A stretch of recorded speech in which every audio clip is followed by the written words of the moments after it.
I want to thank everybody in advance for the subscriptions, the resubs, the donations, the bits, the hosts, the raids.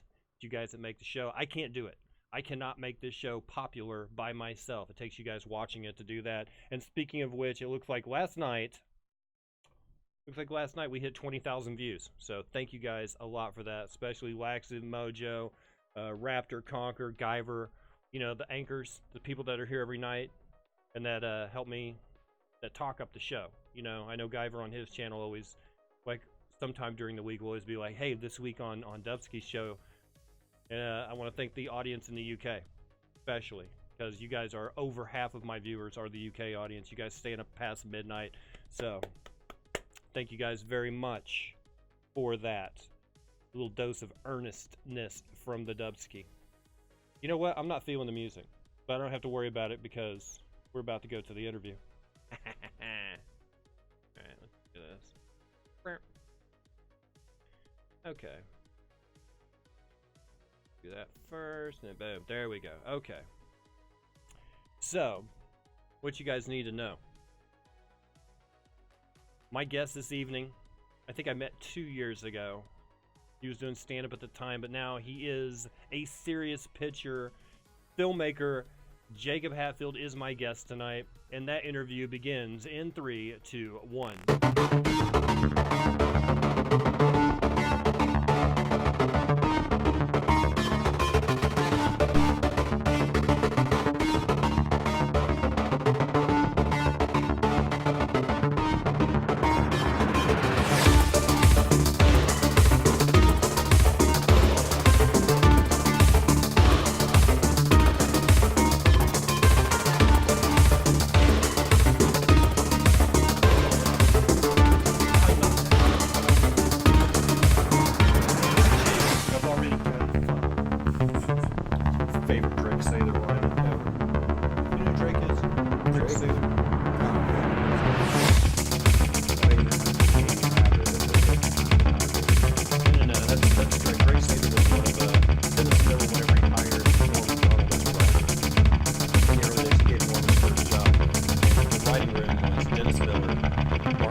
Amazing. Oh, welcome to Public Access Live, your window into our window. I'm your host, what am I calling myself this week? Agent Dubsky. With me today is none other than filmmaker Jacob Hatfield. Welcome, Jacob. Thank you. The on-camera handshake. Let's see.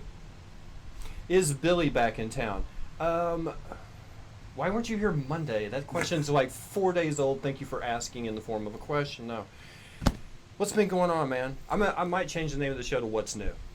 Apparently, before we get started, I was chastised for my Monday interview of Billy Bazaar by someone who doesn't like Billy Bazaar, saying that during the interview he lied about a few things. Here's the thing. I'm not a journalist. I have no integrity on this show, and it's not my job to make sure that everybody that has anything to say on this show is factual. This is a show with comedians on it, and hyperbole reigns. So, if I wanted to rename the show Beef, where people could come on and debate what so-and-so said, then that would be a thing, but it's not. I would really rather call the show What's New, because that's what we talk about. So, Jacob, What's new? Well, I'm just kind of pissed off that that Billy Bazaar was on here lying last week. Like, no. Not much, man. God, since I saw you, got married. Right. Last time I saw you, we took a little ride down to the comic store. Yes. May it rest in peace. But since then, I'm seeing your name a lot. A serious pitcher. You're working with some people doing what you like, which is short film. Yeah, no, I've been doing short films. I have a few sketches out there. I'm trying to do a few more of those. The main thing that I do, it's a show called Customer Service Employee, where I invite musicians and other artists from around Tulsa and just kind of ask them questions about their life. Try to get people to get to know them. It's called Customer Service what? Customer Service Employee. Customer Service Employee. So which part do you what do you really enjoy doing in this? Do you enjoy writing the things that you film, or do you enjoy the technical aspect of like setting up the camera, getting the right angle, making this look pro, the lighting? I mean, which do you enjoy more, the creative part or the technical part of directing? See, God, it's probably a little bit of both. As far as which one I enjoy more, I guess I'd enjoy. It put a gun to my head, I'd probably say the creative part. I enjoy coming up with concepts and trying to see if I can execute them. But as far as the technical aspect goes, I don't know what the fuck I'm doing. Like I'm just kind I learned of. how to light off. I didn't know before this. It's been a learning experience, kind of like, well, how do you do the lighting? Yeah. And you Google it. Pretty much what you do. I mean. Well, and I was complimenting the way you have the lighting set up when I got in here. Like that, I mean, I just kind of figured it out as I went, and so I enjoyed the technical aspects as far as. I know when I go back and watch my old shit, it's like I know so much more than I used to, and I'm excited to see what I know tomorrow, if that makes sense. Is it a little bit more an ego stroke because a lot less people can criticize how you frame a shot as they could criticize your writing. You know what I mean? Like you put your writing out there, people are going to be like, they're going to have an opinion about it. Whereas, if you're the technical director, they're not going to go, I don't like the way you framed that. You cut off part of the neck on the close up. It's like. You will be. I have met so many people that do that. My favorite thing that I get from my biggest note is, I would shoot it like this, and I get that so much, and it's like, dude, thank you. More critical than when you're a stand-up and they go, hey, I've got a joke for you, which in comedy terms is, I have something racist to say to you right now, and I want you to take a chance to use it on stage because I'll never get there. So that's pretty much what they're saying. Like, hey, I got a joke, and you can use it if you want to. And that usually means it's the most offensive thing ever. So, but as far as the criticism, people are like, I don't like that joke. I mean, again, it's weird because it is and it isn't. Like, I think the joke would affect me a little bit more personally because it's like, again, that's my baby. You know what I mean? Like, that came from me. I wrote that. That's what makes me funny. I think I connect to that more. Whereas when I'm trying to film, whether it's an interview or a short film, I'm trying to give a feeling to somebody else, if that makes any. Yeah, like I'm trying to find an easy way to say that. Like I guess I connect more to the joke because that one connects more to me, whereas the film I try to connect more to other people. Okay, no, I see that. Is it easier to starting out? You were a filmmaker first before you ever did stand-up, right? You had the dream of doing the film. Yes. Okay, yeah, so then you do stand-up. Does that make you look at things through like a comic's eye rather than maybe someone who like Tarantino, who's more focused on like the intensity of the scene rather than the comedic value of it? I mean, are you looking at things through a comic's eye, or can you switch gears and be like, this needs to be much more dramatic? I mean, do you feel it out like that? See, I like to think that I can switch gears. I like to think that a lot of what I do is a little bit more comedic. Again, even the interview show, I lean into like it not being a little serious and stuff like that. But I do like to think that because, like you said, because we used to do stand-up and stuff like that, you kind of get a grip on what makes people laugh. I think you can also get a grip on what kind of makes people sad. Like you kind of get the opposite end of that. It's the Shaolin. To know the death touch means you also know what it means to sustain life. Yeah. If you know what cuts life. So I mean, honestly, I'd like to say that I do look at it from a comics lens, but I think that the comics lens is so much more vast than just comedy. Mr. Hatfield, first question in. Mr. Hatfield, how do you become the greatest filmmaker of all time? Thank you so much. You become Spike Jonze. So plastic surgery. Yeah, you got to hire a hitman, find somebody to get rid of the body, change your identity, and you become Spike Jonze. There's a lot of people that really want to do things as far as creatively. They want to try stand up or they want to do film and stuff, and then they get into that crowd and it kind of kills it. Yeah, I mean, would you? Yes, you want to be successful. Yes, you want people to see what you see, thinking in your mind. You want to be able to portray that through the camera. But do you want? I didn't know when I started doing comedy, I was going to have to hang out with comedians. You know what? You understand where I'm going with this? Yes. I mean, yes. Is living the dream and it getting you so far, is there a point where you're like, oh, that part of the dream, I'm not really that, I don't want that. I mean, I don't want to end up face down in a pile of heroin at a party in Hollywood somewhere, or on the in front of the Viper Room, all coked out. So, I mean it. God, I really don't even know how to answer that one, man. I really don't. I mean, yes. yes. Like, I don't want to end up coked out in bed in front of the Viper Room. But, like, I don't think that's out of the realm of possibility. I don't want to limit myself by saying it would never happen. Plus, I know my luck. Once I put that in the air, that won't happen. It's going to happen. So, like, I'm trying not to do that. What type of film did you make? There was just the one. And what was it about? Or was the customer service employee the film we were talking about? You've been playing around with this for a little bit. I mean, I have the library's growing. I have a couple shorts. I have one short that's god awful. I keep it up there for posterity's sake, and because it means so much to me. It's called A Friendly Conversation. It's about a 20-minute long short film. I made another short called The Coffee Couple and the Teddy Lion. Done a few dumb sketches with Hector and Alec of the Mules, and I'm currently in the process of trying to get more short films out there. Predominantly, it is the customer service employee right now. I'm trying to get Hector on the show. I just haven't worked out the logistics for how to sit him here without the other mic picking up. And I get that. Because I'm running 2 mics. He's already agreed to be on. Mm-hmm. And I asked him months ago, like in February, I was like, hey, can you? He's like, yeah, I'd love to. And I'm like, cool. And then I thought, logistically, I'm not ready for that. Like, I invited a guy on who I can't really have on yet because I have a mic issue. But as far as those guys, you kind of like music too. Love music. Yeah. So does that play into your pictures a lot as far as setting the mood? It does. Like music, it can completely change the tone of a scene, and it can completely change the tone of an interview. Like that's something I really wasn't prepared for. And, as far as learning as you go, I wasn't prepared for, like, even an interview, which you think would be just cut and dry and basic. You can have the song that they play just does not match the tone of the interview, and it completely throws it off, and it's almost like a huge tail whip. Music matters to me a lot. Do you search for it? Or do you count on people like, because Hector's talented. I mean, he's like, this would sound good with this playing in the background. I'm sure creatively he's a good consultant. Plus, he can nail it. Yes. No, usually what I do is I talk to the musicians beforehand, and I try to get like a feel. It's like, what's your favorite song of yours? What would you like to play? And then I kind of base the questions around their song choice. Okay. Because I was about to say, because you're like, if you ask somebody what song, their favorite song to play, they'll always have, I like to play this. They'll go straight to it. Yeah.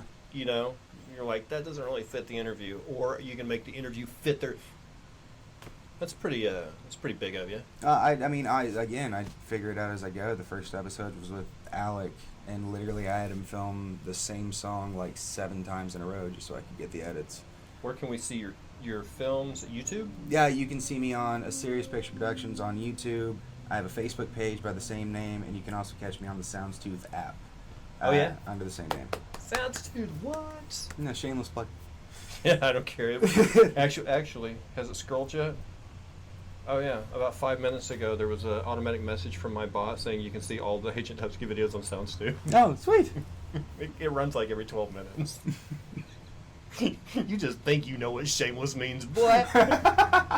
I'll show you what shameless is. I gotta step my game up. I gotta step my shameless game up. No. Whenever you're paying for something, like I got a haircut today, and the lady's like, "Would you like your receipt?" And I'm like, "My Agent Dubsky, you've seen my channel? Like, just I throw it in there everywhere. I'm shameless, man." You can do that. It's like, would you like to fill out the tip form? What, Serious Pictures? Yeah. What'd you say? Yeah, that is the name of my film company. Thank you. I didn't know. You watch it? That's awesome. I met a fan. You can totally divert the conversation if you're shameless. Yeah, I'm working on it. To make it in Hollywood, you got to be shameless. I'm working on it. You do. Yeah. That's something I never thought about. Maybe you're not cutthroat enough. Maybe you don't hate people enough. Yeah. To stab them in the back on the way up, and if that's the case, you got no shot. I know. There goes my dreams of Spike Jonze. There it goes. No, I don't think Spike Jonze is a bad guy. Everybody at the top is standing on a knife blade they put in someone else's back. except me. And I'm not at the top yet. Who do you feel gets interviews right? Who do you like to see interview others? Ooh. Oh, who do I like to see interview others? Yeah. Who's got the interview? Who's got the touch? Like Landry's always had a talk show, but I mean, most of it's parody. I mean, besides your show. Well, yeah, no, nobody's as natural as me. Gosh, I don't know. I mean, I really don't know very many people in Tulsa that do interviews. Like I said, Landry is a good one. I used to listen to the Joey Duffy podcast, or the Cliff Diver podcast. Its name is escaping me right now. They had a lot of good interviews on. See, what I did was I beat everybody to the punch. This will not be the best interview show to ever come out of Tulsa, but I was the first. I depended on everyone else being lazy. When I was like, hey, I'm thinking about getting a Twitch stream started. Oh, me too. I was like, I'll beat you. I'll get mine up first. That's how I do. Let's see. Do you ever have downtime? Downtime? Like just to kind of relax and do nothing? Yeah, well, do you have time that you set aside to geek out on stuff? I mean, oh, yes. You like the graphic novels, do you? Love the graphic novels. Who's wheelhouse you in? Oh, you a gosh. Bob Kane guy or Stan Lee? I'm an Alan Moore guy. Alan Moore? Yes, I love the Swamp Thing series that he did. Is currently my favorite thing on the goddamn planet. Watchmen, everybody's sung its praises, but I like everybody else. I'm excited for the new show, and I love the book. Is there anything that you're into that you would actually look at and go, I bet Hollywood's going to pass on this, and I think I would do a good job at creating a visual representation of this? It's not so much comic books, because I love them too much. Oh, okay. Yeah, and I'm like, because I like, the guy who made the Dungeons & Dragons movie loved Dungeons & Dragons, and I feel like he just fucked it up forever, and I'm like, I feel like I'd do that. It would be too much of me just playing with toys, but more like I would love to do like the Pit and the Pendulum, like the Edgar Allan Poe story. Yeah, I would love to do the Pit and the Pendulum. That's only like 6 pages. That's like a short. Yeah, like a real short. No, the way I would do it is like just I'm not gonna. Do you give yourself a time limit when you're like I'm gonna do this in a 90-second or I'm gonna do this in a 15-minute format, or do you no. I like. So you start with a 20-minute short film, and by the time you're done editing, it just happens to be 90 seconds long. Yes, kinda. Yeah, no man. Like I just kind of play it by ear, and as far as the interviews and stuff like that go, I feel like that when it's done and I have enough to where it gets what they said to me across and who they are across without badgering people over the head with it, I feel like that's good enough. Good evening, Satanic Minion. Thank you for being here. Should have been here last night when our follower count was 666. We're up to 669 now. We had the followers of the beast. Let's see. Have you entered... Minion. Yeah. Well, he changed his name to Distilled Gamer, but when I met him, he was Satanic Minion. Let's see. Have you entered any film contests in Tulsa? In Tulsa, no. Honestly, I was Do going. we have film contests here? We do. We had the Tulsa puts on, or Tulsa TSU puts on a film festival, and then there was another one that, again, its name is escaping me. What would be like the local dream, like to produce a picture, get it in a film contest, and be shown at what, like Circle? I mean, would that be like achievable on a small scale? Achievable dream would be to... God, I kind of want to be Tulsa's Kevin Smith. Just make something out of nothing, and hopefully people see it. All he did was promote New Jersey Atlantic coast, everywhere on the coast, from Red Bank all the way almost down to Philadelphia. That's all he did was promote New Jersey. Yeah, it can be done. No. I really don't know. Like I said, I started doing this because I fell in love with it. I needed a new creative outlet. Kevin Smith falls in that Steve Martin line, though, where he doesn't... Steve Martin isn't really super political. You know, he just wants to be silly. Yeah. He's a silly person. And I think Kevin Smith wrote from that point of view where, you know, we are going to make fun of Catholics and dogma excessively, but we're going to do it in a silly way. Yes. You know, like he wasn't too heavy-handed at all. Even Dark Matters he wouldn't use with a heavy hand. Mm-hmm. That could be. I mean, that's very desirable. People go online and they get enough hate. You know, the 2 hours they sit in the movie, they don't want to be. They want escapism. They want to get away from all that crap. And silly's the way to go, man. No. Yeah, let's see. Process. Oh, wait a minute. Have you already mapped out the Pit and the Pendulum? What is your process? Is that proprietary? Is that something you don't want to talk about, just so nobody else beats you to it? To be 100, it's never gonna happen, and if it does happen, it won't happen this way. So I might as well. But the Edgar Allan Poe, though, this late in the game, is his work public domain? It is. I'm pretty sure it is public domain. So you don't have to license anybody to do. No, I would just need the money to do it. Yeah, but no. What do you need? Like 3 mil? That was really the main thing. God, I don't even know how to begin. I would do it with, if anybody who's actually read the story know that it takes place during the Spanish Inquisition. So the opening shot would be just big reds and golds and hundreds of extras and people being condemned in the streets and people, in spite of all of it, putting on a theater piece, which is where the main character gets put in jail. Right, he gets put in the pit, and then from the second he gets put in, it goes to first person perspective. Because a huge part of the story is as I slowly adjust into the darkness, so I want to make that kind of a character. So slowly things become more and more bright, and it's all from like a POV shot up until the end where, spoilers if you haven't read the fucking story, but up until the end where he gets out and he walks out into the sun and goes back and you see the people came to liberate him. Did you just give a spoiler alert on a piece that was released in the 1850s? People the internet's a pissy place, man. I'm just trying to cover my bases. Well, that's a truth. I'm just trying to cover my bases. So basically, for the Inquisition shot, though, I don't know of a large Gothic interior. There's a lot of exterior Gothic shots you could do here. Mm-hmm. You know, I mean, we've got the churches for it, but as far as an interior Gothic shot, I really don't know. And honestly, in my dream, I would do it correctly. I would do it like all completely in Spanish. Spanish Inquisition, I would do it all in subtitles. Like, there's a lot there where I think people would be like, "No, I'm not giving you money for that." Like that. Would it be like Catalan, where they actually lisp a little bit? Maybe, yeah. From Barcelona. Let's see. Where are we at on the questions? What type of equipment do you use to film? Any dream equipment? Are you already starting to put together the? Do you save up for the good stuff, or do you just like, I need to get this done, so I'm going to buy a tripod and a $12 camera, and here we go? That's what I got. That's what I started at. I currently film on a Canon T5i. I film on my cell phone with a fantastic app called Open Camera. Shout out to Open Camera. And I film on a GoPro. I also use whatever cameras that people will let me borrow. As far as dream equipment goes, I would love to get a red. Any red.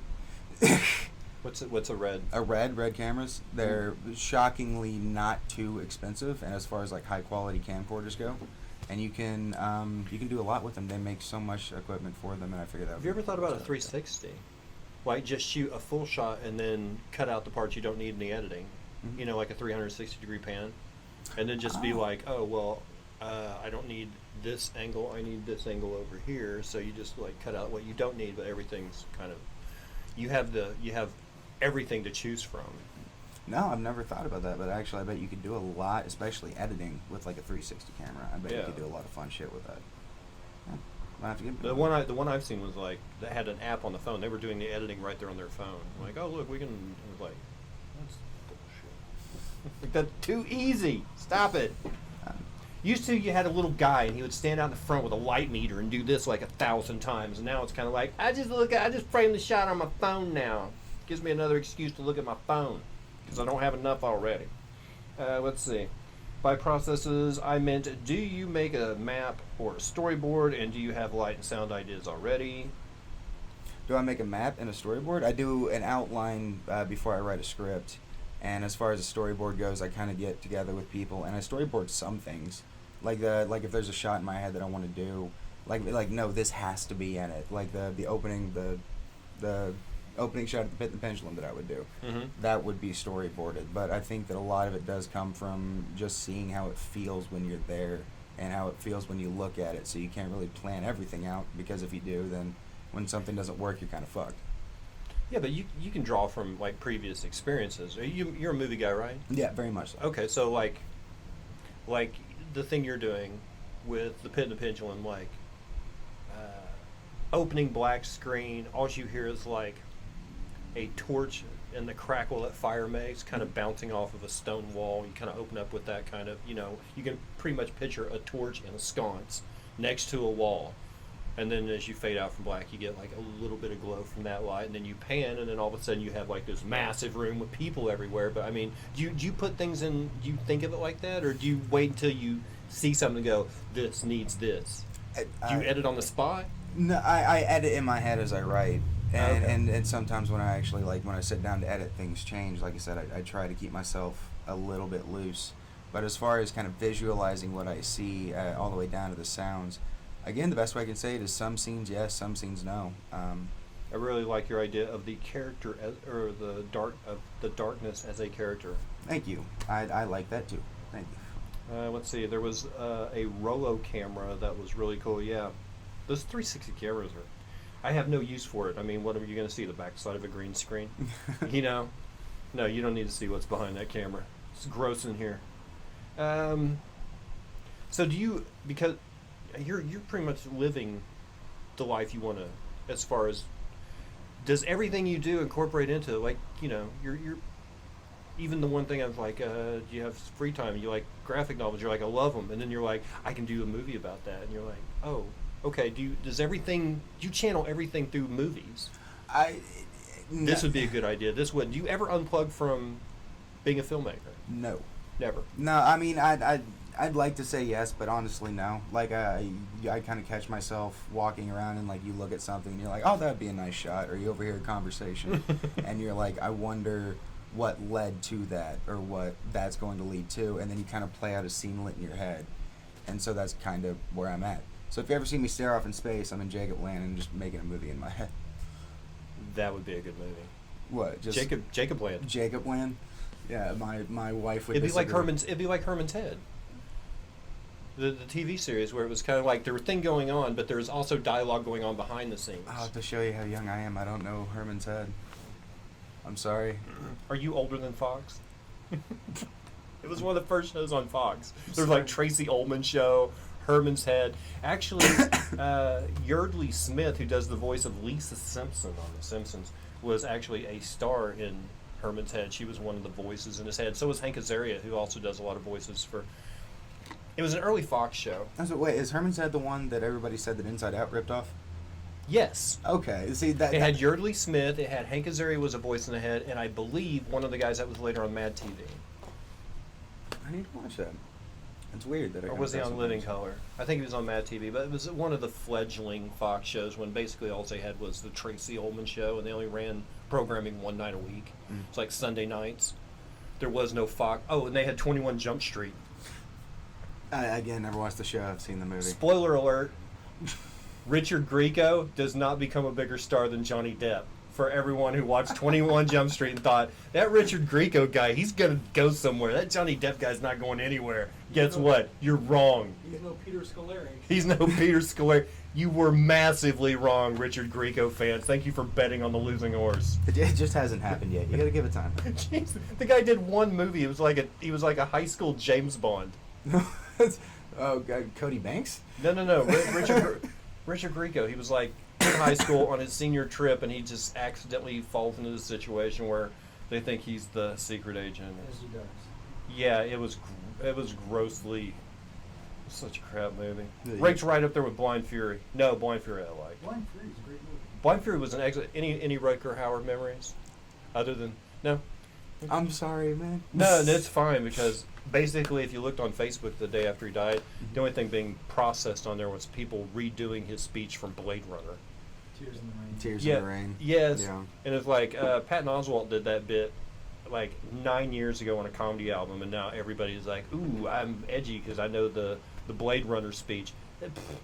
Come on. I posted that day. I was like, whenever you guys get done fobbing over this guy and his Blade Runner speech, remember he was also in Blind Fury, and that had some great lines as well. Because he's a blind guy. He's like, I get the window seat. And it's like, ha ha ha ha.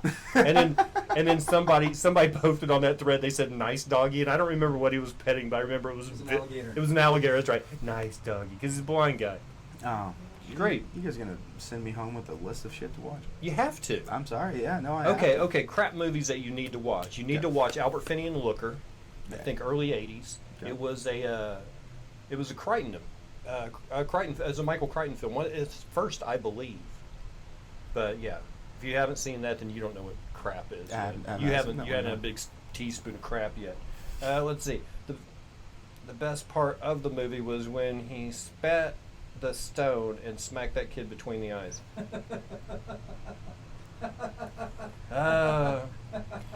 Remember when they used to actually take time to develop character names?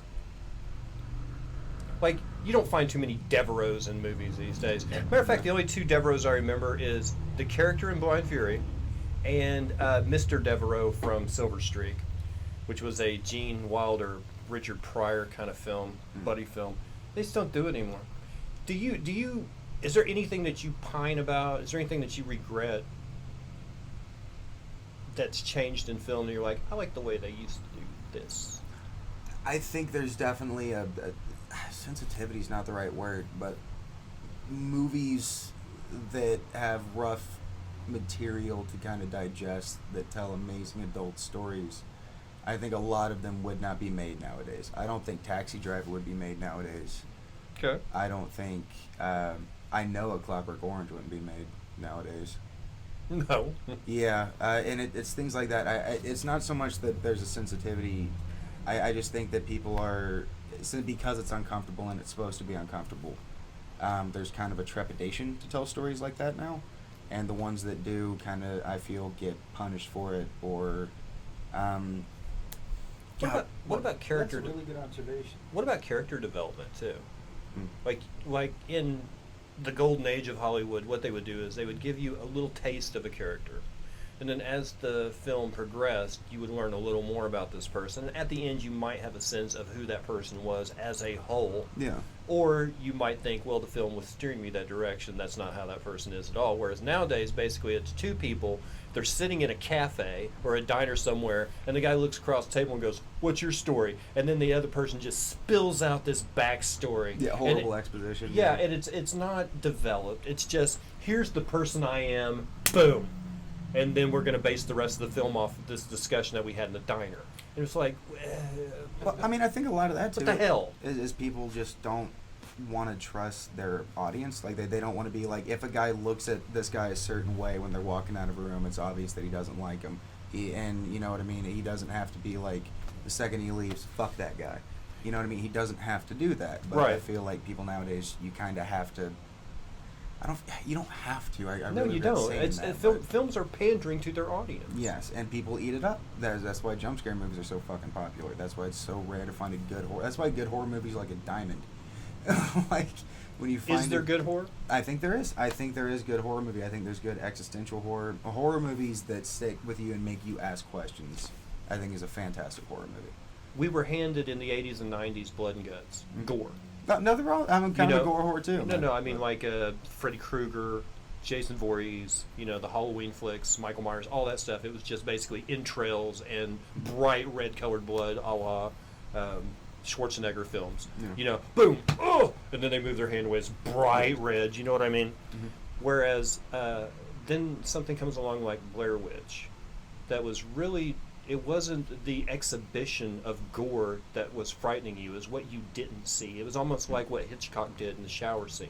Yes. Everybody's like, oh, that's so bad because there's blood in the shower. But what do you really see? You see a curtain being pulled back, you see a knife being drawn back, you see a woman scream from the neck up, and then you see blood in the drain. It's the implication, it's not the actual delivery.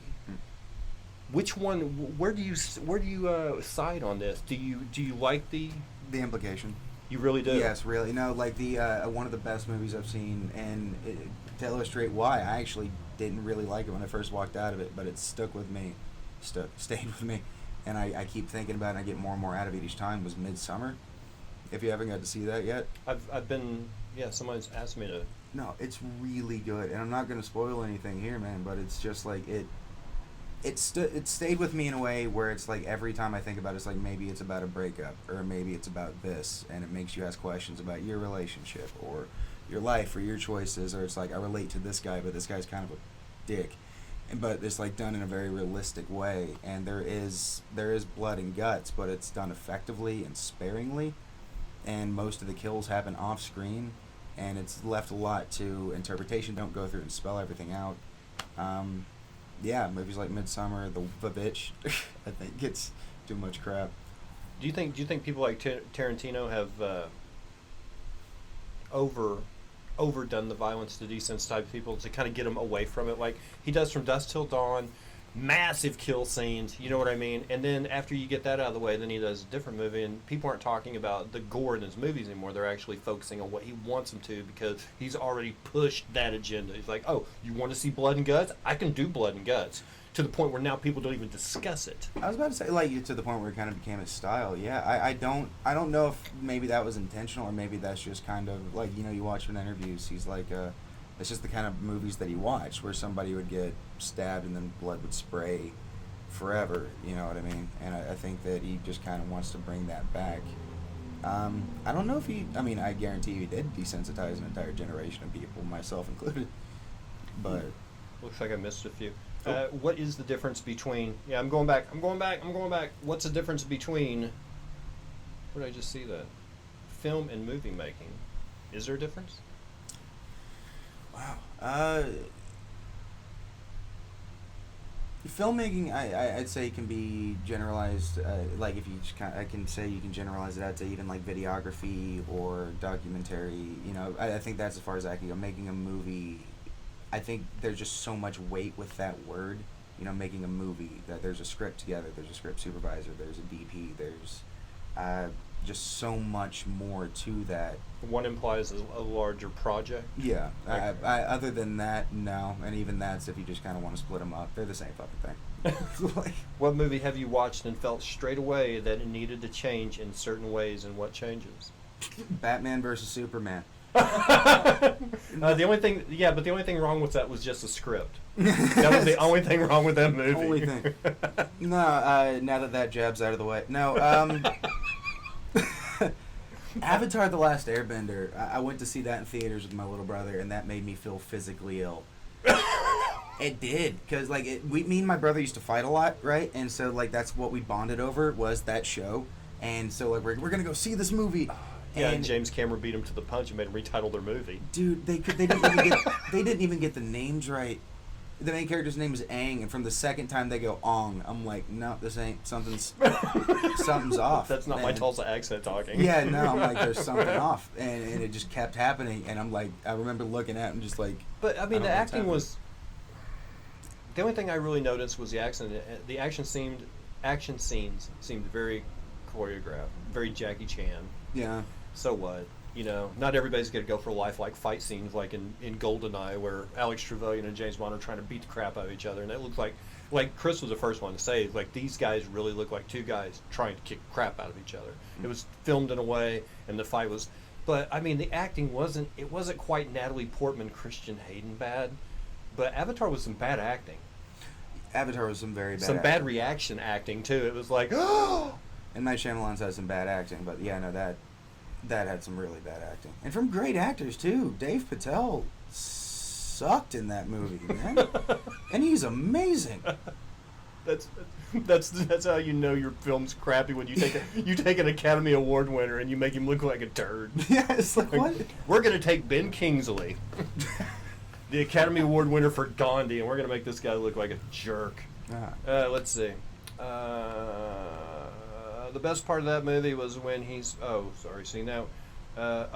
Speaking on the subject of pandering to the audience, yes, they are. They're babying the audience, and the morons are eating it up like bloody pancakes and syrup. Do you ever, when you're in the process, think nobody's going to get this, or do you actually give your audience some credit? Like, the people that will probably see this will understand completely. I found that if I do think that, where it's like they're not going to get this, then I'll drive myself nuts and I won't put it in. It's more of a, if they get it, they do. If not, then not. You just kind of go based on feeling, and if it makes sense to you, it will make sense to other people. Is there a movie that you wished you had made because it was so good? Like, you came out there like, I wish I'd made that movie. The original Texas Chainsaw Massacre. Really? Really. Love it. Love it. I think that it holds up, even though that it was basically shot on what's essentially a toaster. The grittiness and the grime of it all fits. That iconic shot where the dude slams the door shut and the guy's shaking on the ground. Yeah, man. No, that movie. You know, that movie would be the one that you would just hate to see him ever remaster. Remaster, yeah. You kind of like the what's it called when you see like a trail? It used to be like a little tear in the film when it was actually film strip, but you every once in a while you'd see like in a frame. Oh, like the little cigarette burns that would pop up and stuff like that. Or just you know.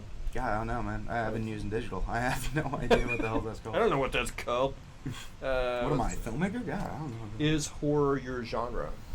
I'd say drama. I'm a softie.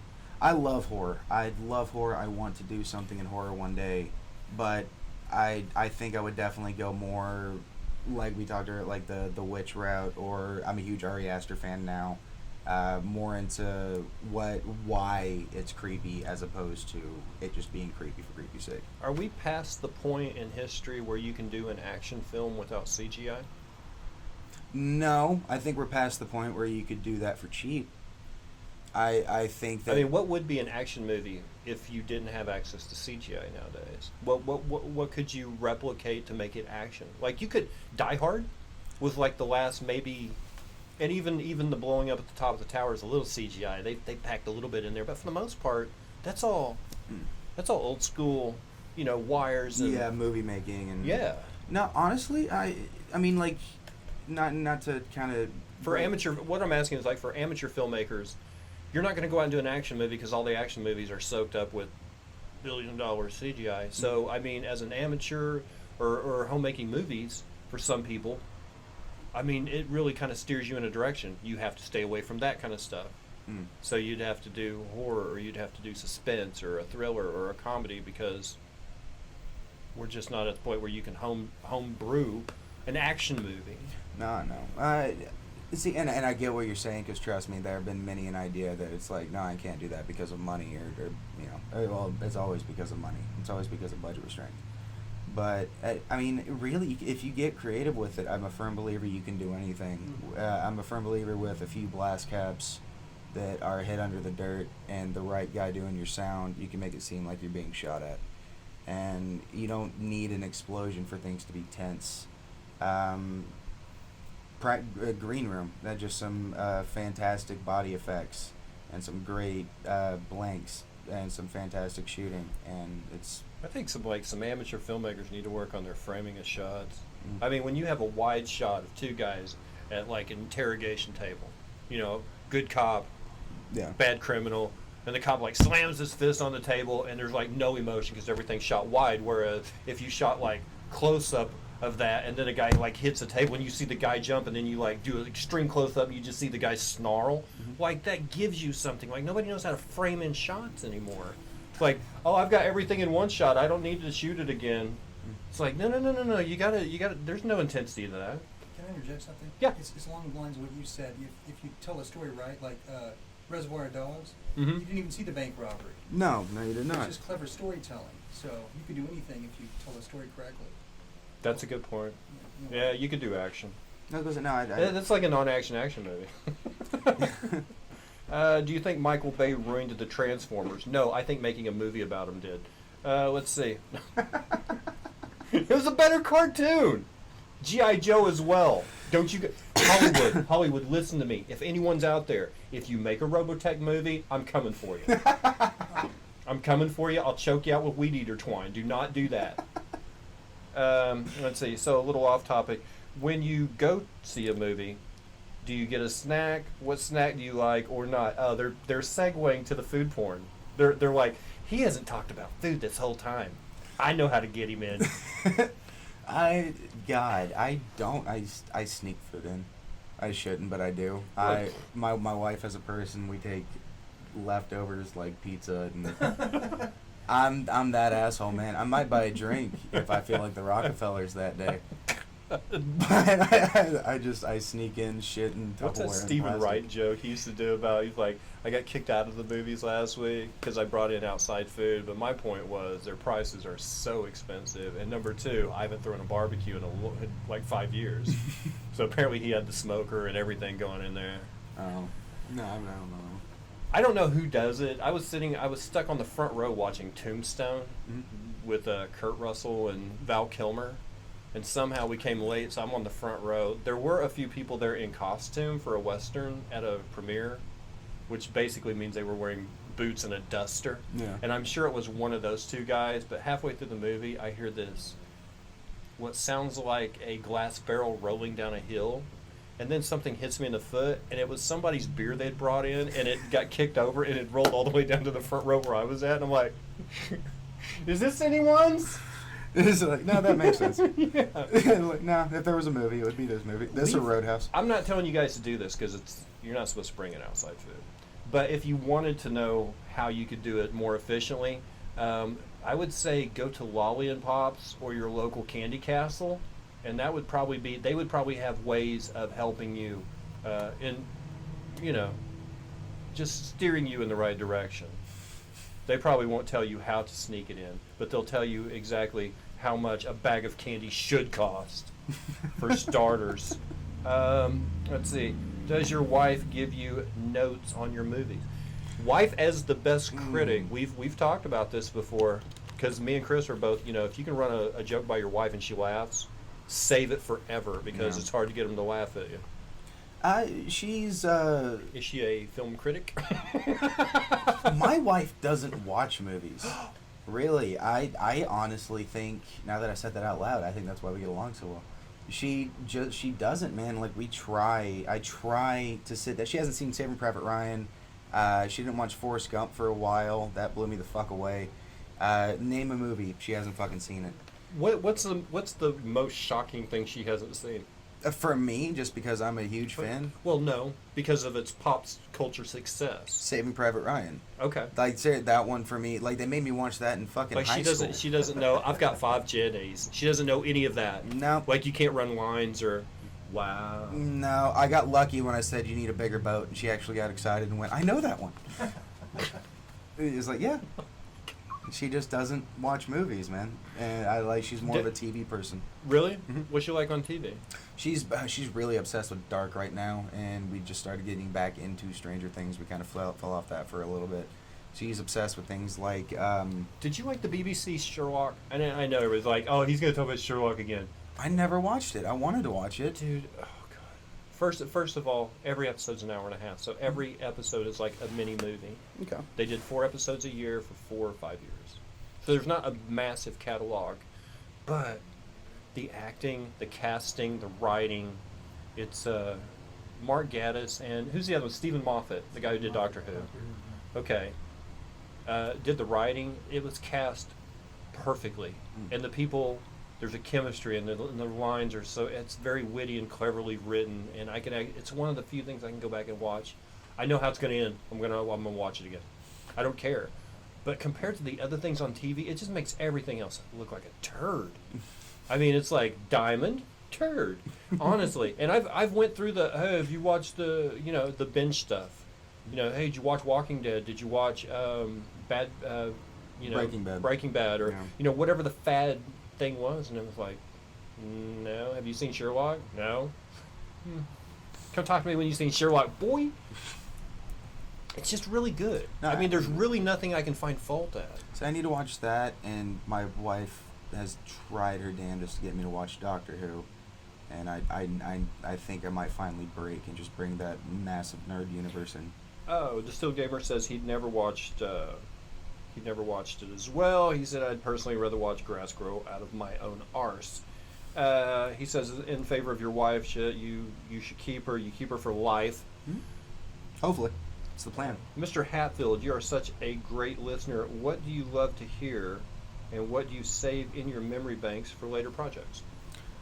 Really anything that makes sense to me. Like, I treat it like the same way that I used to treat jokes, where, like, you think of something, and if it makes you chuckle, right, it just kind of makes you chuckle to yourself. I would think of something, and it's like, oh, that's a cool idea, or that'd be cool. And then I just kind of walk away from it, and if it comes back to me, I know that there's something there. So that's, I guess that's pretty much my process in coming up with things. So you draw from everyday life? Pretty much, yeah. And if it comes back? If I still think about it, and I'm like, there's something there that I would like to see, I try to be my biggest fan, because I think you have to be, you know what I mean? So. Yeah, it's one of those. Yeah, if you don't like your shit, nobody's going to like your shit. Well, that and expecting support, I guess, from people around you that are constantly trying to like, no, I want to get up the mountain quicker than you, so I'm going to put you down a little bit while I get up. You know, everybody in this town is like, I want you to be great. And you're like, really? And you're like, well, not as great as me. Yeah. You know, I want you to succeed so long as you don't leapfrog me. It's like, it's not really. No, I like to see Tulsa as a city with small town sensibilities. It is a city where everybody definitely knows everybody and everybody's involved with everything. That's why you have to be nice to everybody here, is because it has that small town feel where you know you're going to bump into them again. Oh, no shit. No. You know, you got to be nice to them the first time. No, unfortunately. Yeah, unfortunately. Some of them haven't earned it, but you got to throw them a bone. Let's see, in horror movies, so you like silence or loud noise or music? As far as like for horror movies and the feeling? Yeah, for creepy. Silence. I mean, a good score is important, and I can't remember who said it. I hate that I'm gonna misquote this, but it's like if you want to make something scary, don't cover your eyes, cover your ears. But I think, and that's because like the soundtrack has so much to do with it. But That's a great quote. yeah, no, right. I really wish I could remember who said it right now. But Google it. But personally, I think silence affects me more because it makes you pay attention to what's going on, and you're like, why is it silent now? So silence to me kind of drags everything out a little bit, where music kind of prepares you for something. It's a dramatic pause, quite Yeah. literally. Yeah, I'd say that silence is really, really effective. So yeah, silence. You inspired by food at all? You like that segue? It's a good one. I mean, yeah, you know, I am. I like food. I'm sorry. What scared you you guys weren't getting out the questions quick enough. I'm going to food. Low-hanging fruit, my friends. Literally low-hanging fruit. What scared you as a child? Does that go into your films? What scared me as a kid? Yeah. Ooh, that's a good one. What is your deep-seated? Where does your love of horror come from? Parents. Yes. Yeah, your parents are the first ones to scare you. That's true. Wow. Not to. What was your first, like, scary flick? Was it Texas? No. The first movie I remember seeing that scared the shit out of me was American Werewolf in London, and it was the transformation scene. And that scared Stop laughing. the ever-loving shit out of me. The transformation The did? transformation scene, it did, man. It just, that got What, to just me. just the stretching of body parts or what? Yeah, man, just that practical effect, which, by the way, I still say holds up, man. It was just... Go on. I agree with. I like that it wasn't like in most werewolf movies. It's kind of like the full moon cabins, and he kind of this like the slow build. He's just there sitting down. All of a sudden, he goes, "Jesus Christ!" Yeah, he's just chilling, and then he's Yeah. like, "I'm burning up," and like he's busting through his skin, and I'm like 6. Like, what the fuck is that? It's wonderful. So yeah, That was your first big scare. Okay. Like my dad to this day will fuck with me by like when I'm around him and there's like a werewolf movie on, he'll call me in the room to watch like that scene. He's like, "I'll fuck you too." But I think it wasn't a horror movie. It was a suspense movie. It was like a Cold War thriller called The Soldier. And there's a scene where a guy is just like, they've got him, he's like chained to the wall, you know, in a Russian interrogation room. And they're trying to get someone else to talk. So they bring his buddy in, they're like working him over. He's like, no. And they're like, well, if you're not going to talk to us, fine. And the guy just pulls out a gun and goes, boom, like right to his head. And right about the time they do this, that's when they decide to switch to the next 15 seconds of slow-mo. So it's just like, boosh. I remember as a kid watching that, I was like, and then it shows the guy like pulling the plastic out. I was like, that should have scared him. But at the moment, you're like, that was there wasn't a lot of slow motion bullets to the head going on, other than the Zapruder film in 1979. You know what I mean? Like, you didn't get a lot of it. no. But it was shocking, I think, more than anything. I can't remember a horror movie I saw. I've never been into the genre. Yeah, no, I kind of fell Is there? into love. Do you have to? You know, is there like a quota that you got to meet for the horror? It's like, man, I haven't seen a horror movie in a while. I got to have the shot right there. Boom. I mean, for me, there's a quota for movies. I try to watch a movie once a week, and preferably a new movie. Sometimes horror falls in there, but I think the reason my favorite thing about horror is, like I said earlier, most of them suck. So when you come across a good one, it's like finding a diamond. Have you seen Crawl? Crawl? No, that's the one, the alligator one, right? It's It's the new Jaws, so I've heard. yeah, it's really really good. You like suspense? Mm-hmm. It's wonderful. That's all I'll say. No, I need to watch that, man. It looked like a fun, like, summer horror movie. Yeah, Do you backtrack at all? Do you go back to like the Hammer films or? I not really go back to like the Hammer films. Like you said, I do go back and watch like Hitchcock, maybe. I love Hitchcock. Vertigo is one of my favorite movies of all time. I go back and watch things where it's like if somebody's like a fan of films, they're like, you have to watch this. I'll go back and try to watch it. But as far as horror goes, I like to watch new horror to see what's coming out because I think horror's coming on the upswing, man. I really do. I think there's a lot of good stuff coming out if you know where to look. Have we ever seen the voice behind the camera? Once he turned the desk cam on and showed himself.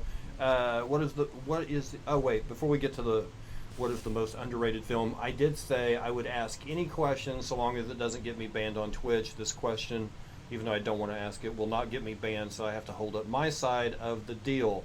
Does your dog like smooth or chunky peanut butter? Thank you so much for your question. Chunky. What is the... You didn't have to answer it. There you go. Filmmakers prefer chunky. What is the most underrated film? Underrated film. Man, What movie just does not get enough credit amongst your peers that you think should just be a natural top 5 selection? Where the Wild Things Are. The live action Where the Wild Things Are. I love that movie. I love it so much. I know people give it crap because they're like, they added so much to it. It's like, yeah, the book's like 10 fucking pages long. Of course, they took a little artistic license. But no, but the movie I think captured so well. Or maybe I was just a shitty kid, but it was just the feeling of being a kid and feeling alone for the first time and not really knowing how to grip that. So of course he would escape into his own little world. And I like the fact that each of the monsters kind of represented different aspects of his life and different aspects of his personality. And I think people just watched it and were like, it's supposed to be a kid's movie and it's really sad and boring. It's like, fuck you, it's a great movie. Do you get inspired by some of the fringe guys that are, they're respected, but their work is a little offbeat? Terry Gilliam. I respect people that definitely have their own voice, and I respect people that know how to use it effectively. We were just talking about Quentin Tarantino not too long ago. I think can do that. Mm-hmm. Again, Terry Gilliam. Ari Aster is one that I think is turning into that. I don't know. I have a kind of a weird love-hate relationship with it. Like, Wes Anderson's the best one I can say. Ooh. Because, like, I love Wes Anderson when the story fits Wes Anderson. Like, the Grand Budapest Hotel, I love. Tannenbaums. Royal Tenenbaums is freaking amazing. I have a cat named Margot from Margot Tenenbaum. I swear to God. But no, movies like... But sometimes you think that's being forced. You think it's a movie that he's been brought in on that probably wasn't something that, I really don't fits the rest of his canon. Or not every shot needs to be symmetrical when it needs to be a sad scene. You know what I mean? And I think that he's kind of painted himself into a corner where once we talk about Tarantino, he's made himself into a cliche because he keeps repeating certain things. Yeah. No, and I think that it's more so that he doesn't want to. I don't know. Maybe he just likes the style, man. I don't know. I'm not trying to critique anybody else's work, especially since it's fucking Wes Anderson and I'm Jacob Hatfield. Right. But no, man. It's I don't know. I do feel like certain people kind of paint themselves into a corner, but when it fits, it fits, and it's. Is there any movie you've seen that only has like maybe it's the director? It's their first film, or a screenplay. It's the first time that you are predicting this person is going to be you're going to hear more about this person because of this. Is there anybody that you're going to predict, barely known right now, that you think is going to be amazing in the next, say, 5 years? Jesus, predict right now. Yeah, just off of one experience, you're like, I like what they did there from that one thing. I bet. Oh my God, fuck, what is his name? He did the guy who made The Witch and the guy who, he has a new movie coming out with Robert Pattinson called The Lighthouse. Robert Eggers. Especially if you're a horror fan, watch what he makes. They're very creepy and dreary and atmosphere driven. Robert Eggers. Were you expecting who's the guy from Key and Peele that just Jordan Peele. yeah, Jordan Peele. Was anybody expecting that No, that hit me like a ton of bricks. I really wasn't from the expecting. comedy mind of Jordan Peele? Okay, it's gonna be funny. No, it's not. Yeah, that scene where he's fucking sinking into the shit. I was like, no, man. Like, crap. Truly frightening stuff, though. It Yeah. wasn't gore. It wasn't trying to shock you. It was like it's a scene that really taps into things you're scared of, like human fear factor. It's like, ooh. Well, I mean, again, we were talking about looking at it through a comic's eye. I think that once again, it kind of lets you be able to see what would fuck with people. You know what I mean? You kind of Fantastic Mr. Fox, Moonlight Great movie. Kingdom. Moonlight Kingdom's great. Let's see. Fantastic Mr. Fox, that's underrated too. I like Fantastic Mr. Do you think the found footage genre is a worthy cause? Personally, I wish it had died in a fire. I don't wish it had died in a fire. We were talking earlier where I think if you're creative, you can make anything work. The original Blair Witch Project is a staple of that. There was another, Bobcat Goldthwait came out with a movie. But after Blair Witch, then everything's like, oh, they're just doing they're trying a Blair Witch style movie, and then you get labeled by the first movie that came out. I don't know. I think that It's like action movies after Die Hard. Oh, Speed, that's Die Hard on a bus. Or, they always relate it back to... I don't know, like the as far as found footage goes, what annoys me most about found footage is whenever they do things where it's like, that's obviously a movie now. Like, you wouldn't be holding the fucking camera right now. You know what I mean? Right. Get the fuck out of Dodge. Why is there a cut here? Where'd this camera come from? It's little things like that. But I think that where they're like, they set up the world, and they make it a part of the movie as opposed to being just a framing device for the movie, I think found footage can be really effective. What were you going to say about the Bobcat movie? Oh, there's a movie called Willow Creek, and it's about Bigfoot, and it's one of the, as far as like we were just talking about being a realistic found footage movie, I think that one kind of takes the cake. The ending kind of sucks, but no, if you like Bigfoot, you like Bobcat Goldthwait, watch that movie. Because on a Venn diagram, those intersect a lot. People who like Bobcat Goldthwait and people who like Bigfoot. Was it more than you'd think? Yeah. Let's see.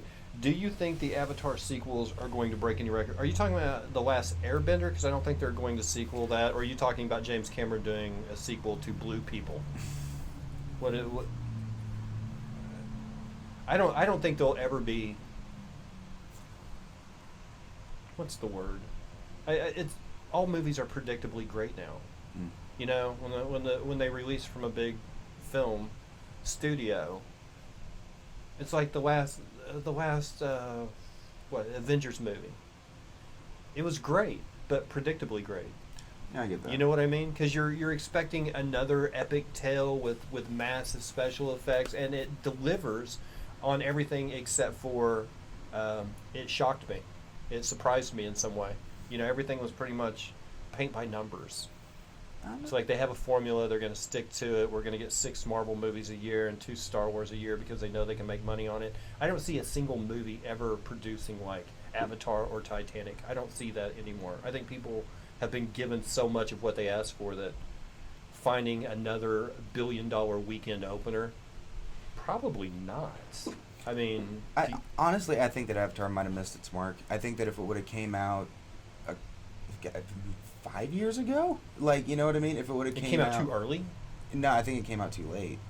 Or like or coming out, the Avatar sequels that they're talking about. I think they're coming out too late. I think that they would have had a running chance of catching on to the hype of, wow, this looks amazing and the technology's great. But they've spent so long making the sequels because they want to release them back to back and the technology wasn't quite there yet, that I really feel that lull. In that lull, we got to realize that it's basically Blue Dances with Wolves. And a lot of people don't like the movie all that much. I've seen it twice. Once in theaters and once at home, and that's enough. And it's like, I don't know if I would pay to see the second one unless the trailer like wows me. You know what I mean? I didn't leave Avatar thinking, well, they left that question unanswered. I hope they come back and visit that. They kind of wrapped it up in a nice, tidy little bow. There was no open-endedness to the movie. What is a great comedy movie? What cracks you up? What is a great comedy movie? Oh yeah. Now we're talking. Jesus Christ. I kind of have a dark sense of humor, so like the Royal Tenenbaums, I love. So is Wes Anderson? You're gonna throw him under the comedy bus, huh? I don't know if I would put him under the comedy bus. Like I would just there's certain movies of his They're funny. that I think are funny. But it's real life funny. Yeah. Taika Waititi. That God, what was that? What We Do in the Shadows. I absolutely fucking adore. Stir Crazy is one of my favorite movies of all time. It's a good one. The Jerk is one of my favorite movies of all time. Yes. It's a guilty pleasure of mine. I know it's really not all that good, but the Farley brothers Stuck on You with Matt Damon and the other guy where they play conjoined twins. I don't know why I like that movie, but it was Greg Kinnear, wasn't it? Greg Kinnear, yeah. Oh man, Farley brother movies, huh? Again, not all of them, but when I'm man enough to admit when dumb things make me laugh, and God damn it, that movie made me laugh. I can't remember the last thing that didn't have Will Ferrell in it that just had me. Oh, I do know. It was Neighbors. It was Zac Efron and Seth Rogen. Mm-hmm. That movie literally had me like wetting myself. It was so. To me, it was like this couldn't get any worse. Oh, it did. You know, it was one of those things. Sorry, one more while I'm on the Tropic Thunder. Tropic Thunder had made me have that moment where like I almost pissed my pants when he threw the kid off the bridge. I was wrong. Like, yes. Had me crying laughing. I didn't laugh until someone told me later what I'd seen. What? Because at the time I wasn't aware that Tom Cruise was Les Grossman, and then somebody later goes, "You know that's Tom Cruise in makeup," and I was like, "That made it funny." I'm like, "Oh wow." Like, I hate Tom Cruise. I'm gonna have to recommend this movie. I mean, I like Coogan, and did you like the shorts at the beginning? Oh, the trailers. Yes. Yeah, those were amazing. Satan's Alley was amazing. Yeah. Oh man. Satan's Alley. I like the rapper energy drink Booty Sweat. That was Booty funny. Sweat. Oh yeah, and Bustin' Nut Bar. Bustin' Up Bar. How can you forget Bustin' And Up then you Bar? had the Fatties, Jeff Portnoy in the Fatties. And you had Tug Speedman in the Scorcher Part 6. And then, of course, Satan's Alley was an amazing trailer.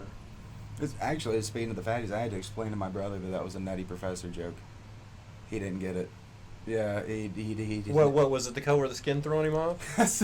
Because that is basically the only difference. No, he never saw the Nutty Professor, and I'm laughing at it, and he goes, "Why? It's obviously Jack Black playing everybody." I'm like, "But he's making fun of the."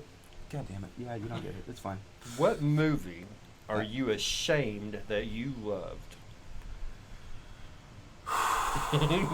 What movie? I unabashedly love movies. So, like, what movie am I actually ashamed? Yeah, the movie that if nobody was around, you're gonna watch.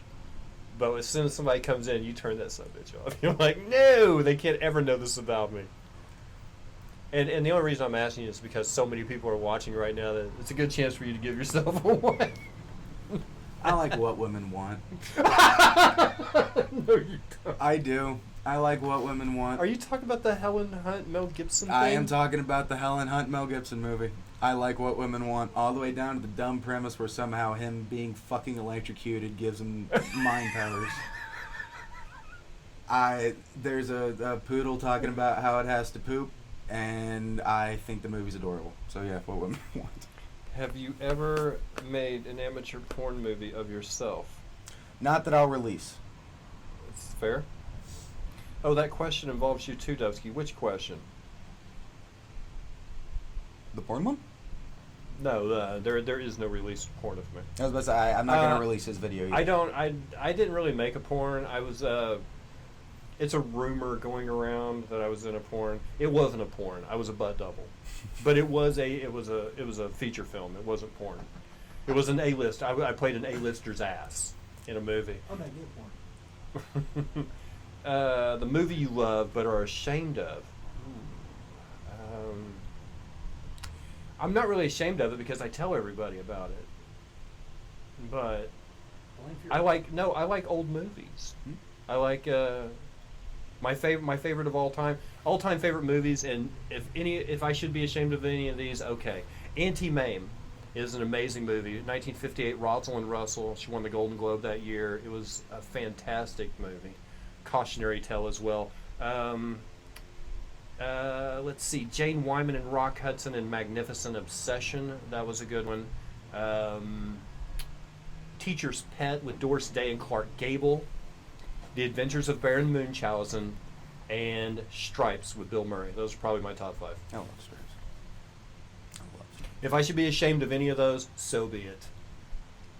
Does Mr. Hatfield have any really old movie favorites? Old movie favorites. Now remember, he's 12, so old movies would mean anything before Selena Gomez. Is it Blade? Blade? No. Oh, perfect example of a movie that does not need a sequel. Blade? Yes. Yeah.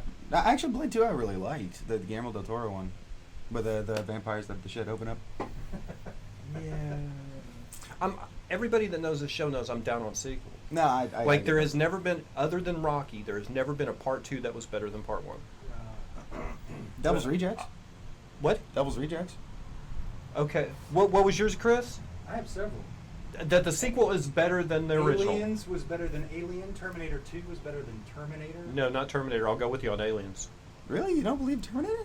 The second Terminator better than the first? Yes. No. Oh. No, establish the characters. Other than that, it's just playing off You're just char- being contrary. No, it's just playing off characters for the sake of a money grab. It's like we've created this dynamic character. We could stretch it out and get another $100 million. Hey, let's do that. So Dr. No's the best James Bond movie. James Bond is not a sequel. Oh, That is okay. 25 standalone, separate stories that all seem to focus around the same person. No, you're just being difficult. And Star Wars doesn't count because that's one story chopped into 3 separate parts. So you can't say that Empire is a sequel to Star Wars. It's not.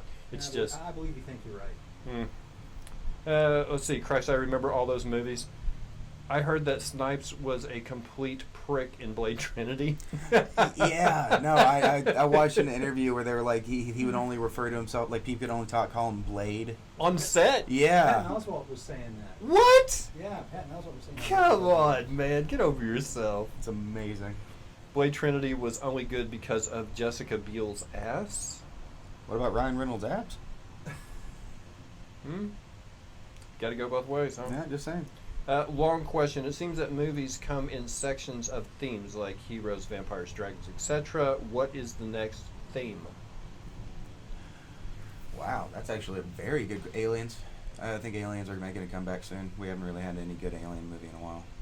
I think the last one that I saw that I really liked was Life, with Jake Gyllenhaal and Ryan Reynolds and that weird squid alien thing. But yeah, I feel like vampires have played werewolves. Actually, bring back werewolves. I'm calling werewolves. What was the last time we had an alien? Like a good alien movie? Well, I'm thinking of like the major stuff like Men in Black, and I'm like, that wasn't a really good alien movie. It was a movie about guys who were policing aliens. It's not the same. You know what? Honestly, everything seems. When you're my age, oh Christ, when you're a little bit older than most people, you have a tendency of relating everything back to something else that you've seen previously because they keep cookie cutting these movies. It's not my fault that they're remaking these movies. It's just like, oh, that's the same thing I saw when I was a kid, only that's different person as the lead actor, and they've renamed it. Same premise, right? Yeah. Event Horizon stands out in my mind as like a truly original screenplay concept idea, and whether the movie hit the mark for production, just the fact that somebody stuck their neck out and did something different. It was a Yeah. good movie. I will give It it is a to good movie. Event Horizon for being blatantly not like anyone else deliberately. It hands down as Paul W.S. Anderson's best movie. Independence Day Resurrection wasn't good? No, it wasn't. Nope. And the original Independence Day, I think, came out in what, 2008? No, it came out in 1998 was the original one. So, I was Yeah. 4. so we haven't had a good alien movie in 20. What genre has been tapped, but you think would be an awesome topic? So a bit overdone, but you think you could give it a little life. Periodic horror. Periodic horror. Periodical horror. I think like setting that The Conjuring is set in the 70s. Like everything seems to be set in the back. Like in order for something to be creepy, it has to be set in the past. But I think that if you embrace the time period in the right way, that periodic horror can be fantastic. So yeah. I agree. Do you want to film in black and white just for dramatic effect? Depends on the movie. Yeah. And quite frankly, it depends on the money. Do you think you can pull a sense of suspense or horror just by going to black and white? Do you think it lends to that in a way that you don't have to work as hard? With the right lighting, yes. Yeah? With the right lighting, yes. I think that somebody sitting in front of a single candle in black and white is a beautiful shot, where if you look at it in color, it's kind of bloated and just kind of overdone. Ooh. The Whitechapel Crimes. Would you do a Jack the Ripper movie? You know what? Based I on, would. especially now that they're, they've been vetting out who this person could have been. They've been, through the latest forensic science of 2019, they've got it down to like 3 different people who they suspect. Could you write a movie in a way where you take the 3 people, the gentrified aristocrat, the doctor, and whoever the third person was that they think is probably the perpetrator of the crime, and follow them around and give them cause to be the suspect, like make them act kind of suspicious in ways, but don't really.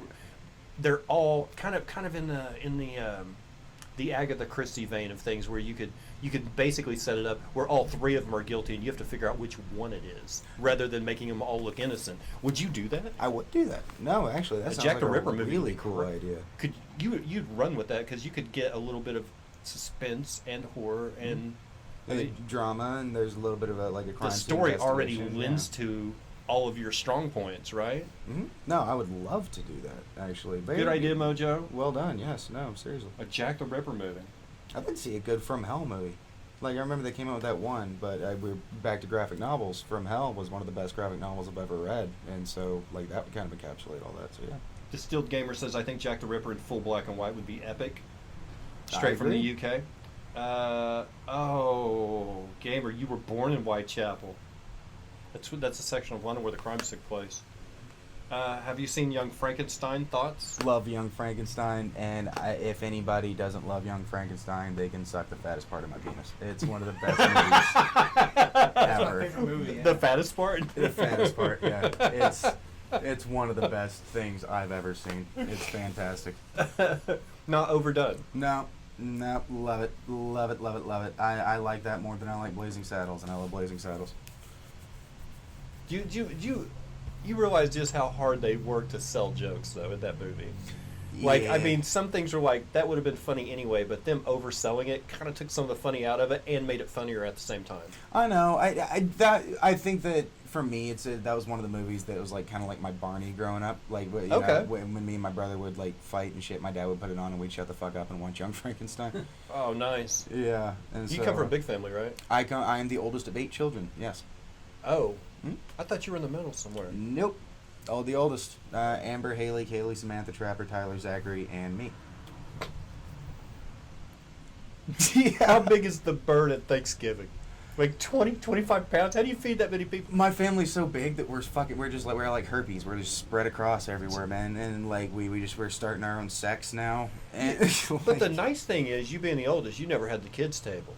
No, I did not have the kids' table. I didn't have any fucking fun in high school. I did not have the kids' table. Do you have a favorite childhood memory that has a film influence? Going to see Titan AE at the Admiral Twin Drive-In with my dad and my younger brother and my mom. Nice. That was the first time I went to a drive-in, and it's one of the first times I can remember going to a theater, and I just fell in love with it. I was in Alabama when it burnt down, and it killed me. Yeah, I remember. Yeah. A friend of mine from a local radio had sent me pictures of this massive fire, and I'm like, what is that? And he goes, it's the Admiral Twin right now, and I was like, what? Yeah. Oh, it's like, oh man. Let's see. Yeah, see, we had nothing to compare to. Because, in 77, I remember seeing Star Wars at the drive-in. I was 6. My mom took me. Her and my dad were divorced at the time. But I remember seeing Star Wars on this massive screen. But it wasn't like you could go home and go, I've got better clarity on my 42-inch. We were still in tubes. And, that was the only big screen was, nobody had a 60-inch in their house. No. I miss drive-ins. Who would you love to work with? Spike Jones? No. Still just name dropping. I was about to say, I'm just gonna keep saying Spike Jonze. Spike Jonze. No, really, as far as like famous people goes, or people in Tulsa. No. I think probably the question is more, who would you love to write a movie around, or would you ever do that? Would you think of who you'd want to cast in a movie before you wrote the part, and then write it around that person? Would you play that card, or would you stick to your vision and hopefully you could get the right person to pull it off? The actor that I would actually like to work with, I think, is versatile, or the two actors that I'd like to work with, I think, are versatile enough to where I could pretty much hand them anything and then they'd be able to do it. Shia LaBeouf, I think, is crazy as fuck, but he's talented as fuck. So Shia LaBeouf, somebody that I'd like to work with. And again, Robert Pattinson, I'm sorry you did Twilight, and that's what you're known for, because you are a fucking fantastic actor, and I'd like to work with him. What do you think about him as the new Batman? Dude, honest to God, I think the internet needs to calm down, because he's going to be amazing. I think so. I think you're right. I watched him in Good Time. If you haven't seen that movie, he transforms completely. Isn't he like the next generation's James Vanderbeek? I love that. That was worth it right there. The voice behind the camera. Oh god. Oh god. Do you secretly cast people in your movie ideas? When you have an idea in your head, do you secretly like, oh man, if I was in a different position, De Niro would be playing this guy? No. I 150% I do not. I sometimes, like, I have somebody in mind, right? Like, in like Tulsa, and I'm like you're right around that. But if there's a character, I never am like, okay, this person would be able to play this and he'd do it great. I kind of just try to see the character, and I think that's the better way to see it. How would you cast Evan Hughes in a movie? I'm just curious. How would I cast? Because Evan Hughes? I can really only think of one way I would want him cast if I was writing the movie, and it would be the gay best friend.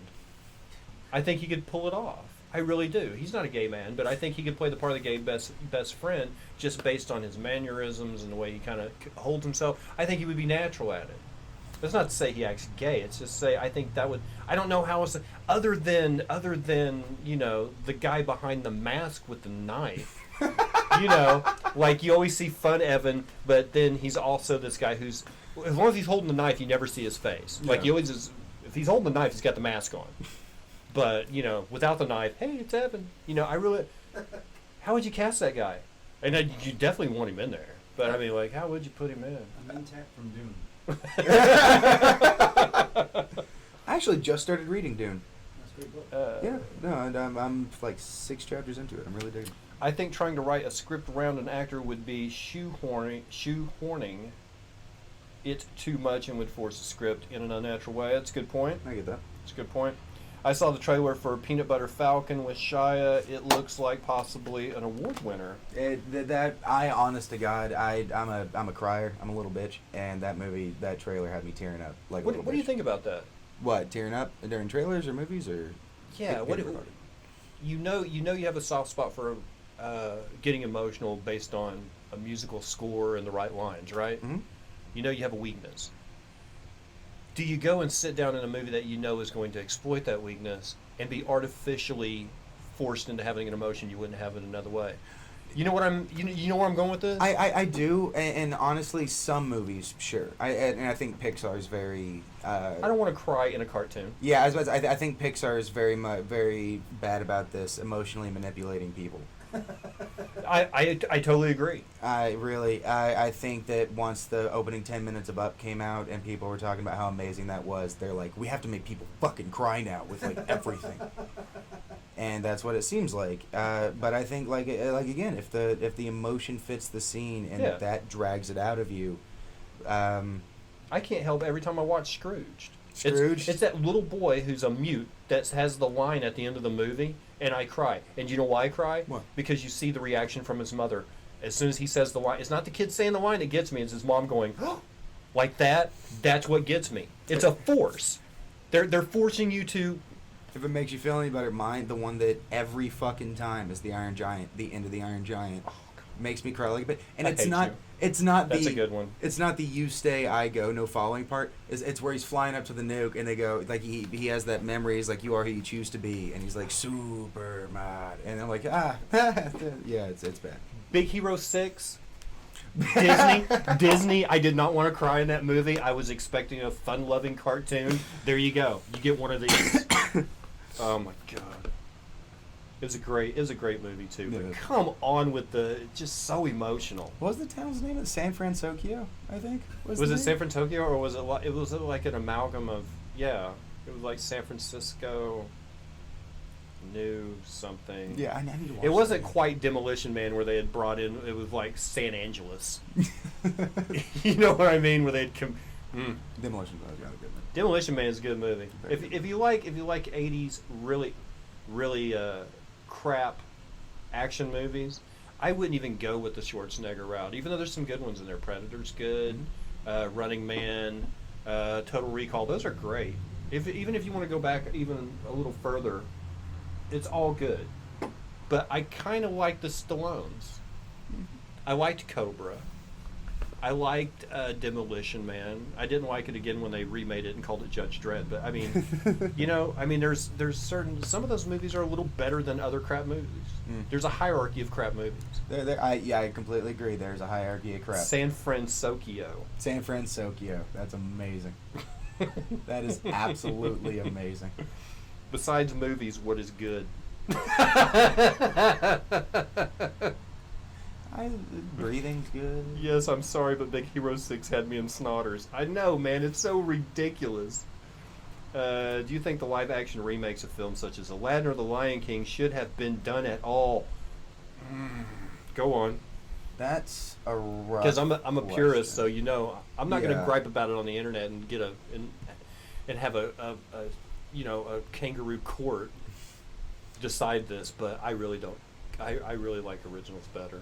I mean, I get that. I think that if there's something that could be added to it, then that's worth exploring. But I also think that most of the live-action remakes, or at least the ones that I've seen, haven't explored enough. They're pretty much the same movie. It is. In which case, you might as well just watch the original. Beauty and the Beast. You left out Beauty and the Beast too. Yeah, Beauty and the Beast. The live-action Beauty and the Beast was just kind of. I think I've seen this before. Oh yeah, it was a cartoon. Well, The Lion King is the same Identical. way. Like, The Lion King is shot for shot the same movie. Oh god. Like, there are a few differences, few lines here and there, but it is shot for shot. I like your idea for the Lion King remake in live action. Do you have a storyboard for it? Well, as a matter of fact, we do. Our storyboard is an hour and 46 minutes long. Well, brace yourself because they're doing live action everything in Disney. Yeah. I'm just saying, like, you just use the old animated as your storyboard. It's like, yeah, we've got this on VHS. Here's our storyboard. Is it the one I'm looking for? I'm actually kind of looking forward to the Mulan one. I am. I'm kind of looking forward to the Mulan one. Oh, and by the way, while we're on the topic of remakes, I'm willing to concede to this one. I want a fucking Hunchback of Notre Dame live action remake. I think that if there's any one of From those the movies, Disney. yes, I think that if there's any one of their movies that actually would benefit being in live action, I think Hunchback's one. I think that Mulan could do it. And I really can't think of anything else. I like the one where they used to combine the animation and the live action. Oh, like dinosaur. Yeah, and like stuff bed that? knobs and broomsticks. There was like an animated sequence, but it was a live action movie. But Oh, used to Disney would just like touch up movies with animation a little bit. Like Xanadu? Xanadu. Yeah. Actually, that was Don Bluth. That wasn't I'm being silly. that was DreamWorks. Yeah. That wasn't Disney. But yes, And there's only like that was actually one of Don Bluth's earlier, like early animation sequences. Was for Xanadu. But way before an American Tail and Fievel the Mouse and all that. What does Mr. Hatfield enjoy that doesn't include film? Oh, well, not to bring it back around to food, but food. Food? You cook? Absolutely. I love to cook. I'm a damn good cook. Actually, when I get out of here, I'm making fried chicken. Sweet. Yeah. No, I love food. I love. Do you? What do you? First, two-part question. This will handle all their food necessities. A. Trying to impress the wife. What do you put on the table? B. When it's just you, how do you treat yourself? When it's just me, I'm a fat bitch, and I'll eat anything. I don't care. if I'm hungry, I'll eat cold cuts straight from the package. And it's not so much Keto diet. yeah, it's not really so much trying to impress the wife. It's just like I like creativity, and the way I see cooking is you're making art you get to eat, so you might as well make it look nice if you're gonna put in all the effort. So if you when you guys were courting. We were What was courting. the meal that you put out to kind of impress the wife? I made a homemade pizza once, and it was a fucking disaster. Yeah, I remember I made, and I came into it all cocky too, man, like all cocky, and like I was so prepared and ready, because I made like homemade pizza like the week before. Practice runs? No, man, And then nailed it. I was living with a family called the Watkins family and their kids, and I basically became like the surrogate mom, and I would just kind of cook dinner for them, and I cooked pizza, and they loved it, and me and my wife were, like you said, courting, which is a word I'm gonna bring back. You can't. That word is so dead. I've been trying. It But doesn't work. she would drive up to Kansas to visit me. So I'm like, or she was driving up to Kansas, so I'm like, I have to do something special. So I made pizza, but I put too much toppings on it. Mm-hmm. So the crust Never close. it burnt because I was trying to counteract the juices from all the fucking toppings, and Right. it was just a giant debacle. So that's what happens when I try to impress my wife. Just you got money in your pocket. Where are you taking yourself in town? Like if you wanted to treat yourself a lunch, dinner. There is a taco truck behind the Beehive Lounge. Holy shit. Dude. The Beehive's still on? I'm sorry, I guess the Beehive's not there, but where the Beehive used to be. There's I remember still doing a taco show over truck. there with Jill Johnson one time. Yeah, that little parking lot. It's right there behind what used to be it used to be that porn store in the corner, but now it's like a free range coffee place or something. Yeah, that makes sense. Porn store, free range coffee. Yeah, no, it was a porn store, but I mean now it's like I don't know, slave free coffee, something like that. I don't remember. No. Wasn't used with any plant. This coffee product was produced without the use of a plantation or something like that. I don't remember what it was, but yeah, that little parking. Yeah. Yeah, there is a truck back And there. it's fantastic. I think it's like $7. You There get a were more burrito that's people about this big. Pulling around to the back of the Beehive, going to that truck, and we're coming in the front door to see the comedy show. Dude, seriously, eat it. It's so good. And they have like a chili verde sauce. Oh my fucking god. Is it like a green chili? Mhm. It's amazing. All right.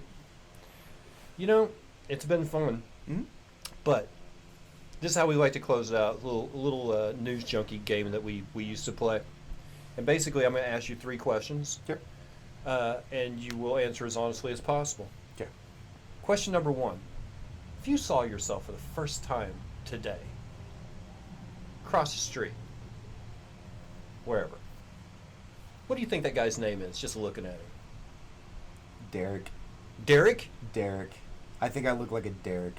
That guy over there, okay, he's a Derek. Yeah. All right. Now, just looking at him, where do you think Derek's from?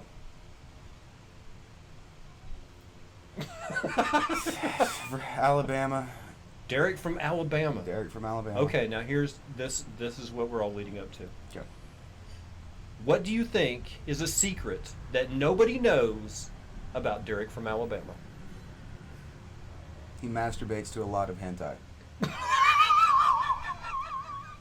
To what? Hentai. Okay. Did I do it right? Like the end? There is no wrong answer, but I'm just. So if your name's Derek and you live in Alabama, we know. We know exactly what you do. Jacob Hatfield, thank you so much for being here. Thank you for having me, man. I'm going to let him raid my fridge and then I'm going to kick him out. And we'll be back with some PUBG and maybe some crew too. So stick around.